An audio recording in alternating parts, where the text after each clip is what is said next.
You may not believe me, but this is the brand new Audi A3. Honestly, this is a completely new car. I know it looks rather similar to the old A3, but that's just the way Audi rolls. All the bodywork, if you look closely, it is all new. The engines under there, they're new too, and it's actually been built on an all-new chassis.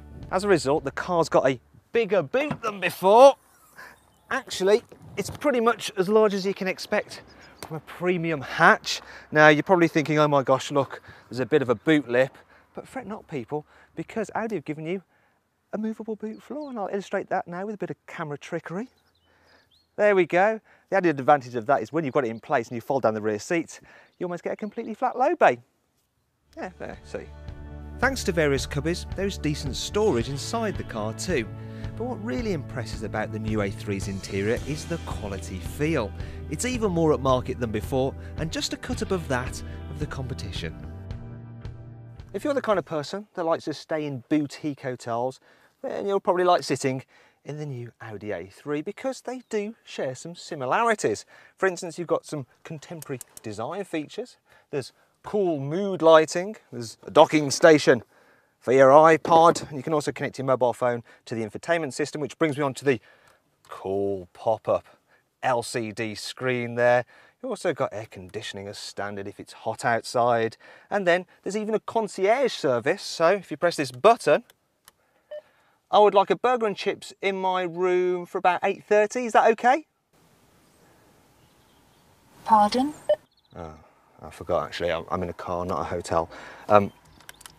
Radio? Radio. Yeah, there you go.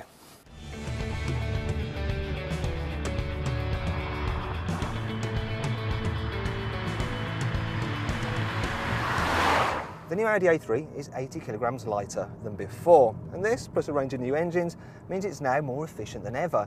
In fact, we are talking the best in class.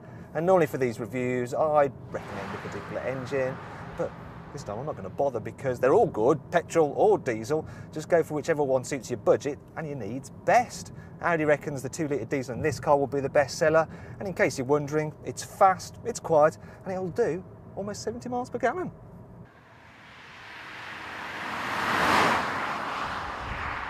One of the big problems with the old A3 was that the ride was just too firm.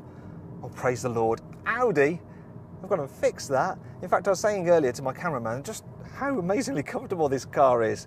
Though I must point out it is the SE model with normal suspension and 17-inch alloys.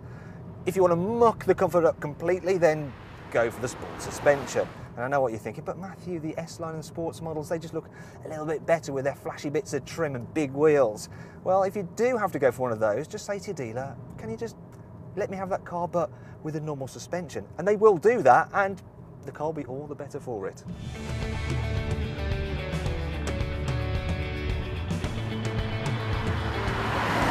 Another thing Audi has improved on this car is the steering feel. And so not only does it grip the road like before, but it actually lets you feel that it's gripping the road, and that ultimately makes it feel more fun.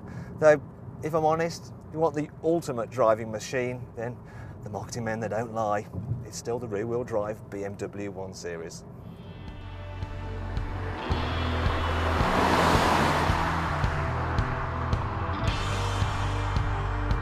And if it's the coolest looking premium hatch you're after, then it's got to be the new Mercedes A-Class, because next to it, the new A3 looks a little bit generic. Finally, there's the back seats. Now, the new A3 is slightly longer in the wheelbase than the old car, and so knee room is good. And I'm just about fine for headroom. However, 6-foot tall adults may find it a bit of a squeeze, and so if you want to carry 6-foot tall adults in the back of your A3 quite often, you're probably going to be better off waiting for the more practical Sportback model, especially as that also has rear doors, thank God. However, if you can live with only having 2 doors, then this particular model of the A3 is actually a very good buy because it feels posh, it's good to drive, and it's cheap to run. Plus, because it's very desirable, it'll hold its value better than most.